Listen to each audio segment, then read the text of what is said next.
Snow and ice. As far away from subtropical Taiwan as you can get. But that hasn't deterred these Taiwanese athletes from competing at the highest level at the Winter Olympics.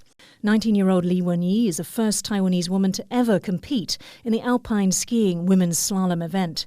She finished last out of 50 on Wednesday, but was ahead of 38 other competitors who didn't compete their runs.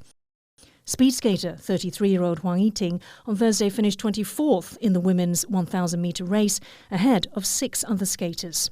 Yet despite representing their country, these Olympians cannot compete under the name Taiwan or even its official name, the Republic of China.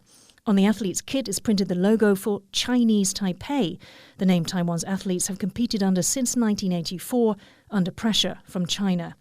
With the Olympics in Beijing this year, Taiwan had initially declined to attend the opening and closing ceremonies. It was a point brought up by a journalist at the daily joint IOC press conference with Chinese officials. They said they wouldn't. They said their athletes in the delegation wouldn't appear in the closing ceremony. And then they said that the IOC had been in touch and told them that they had to. And they said that they'd been told it was in breach of the Olympic Charter. So I just wondered if you could explain that position. It is in the Olympic Charter. I don't know what the conversations were about, whether we told them or whether they understood or whatever. The exchange prompted the Beijing Olympic spokesperson to reiterate the communist government's familiar refrain. 我想说的是，世界上只有一个中国，那么台湾是中国不可分割的一部分。这是公认的国际关系准则，也是国际社会的普遍共识。 Despite never ruling Taiwan, Beijing claims the country as its own and has consistently sought to reduce the self-governing democracy's sovereignty on the world stage.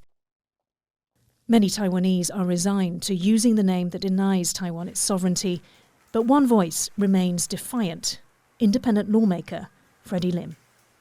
The rock music and politician has been making a point of this well before these Olympics.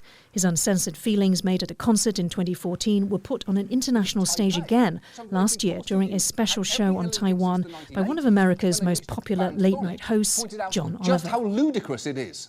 Our team, our national team, being called Chinese Taipei. Oh, we can't call you Taiwan, sorry. We have to call you Chinese Taipei. And more recently, in an interview with TaiwanPlus. I still feel very unfair that we use that name and cannot have the equal rights as the other NOC, National Olympic Committees.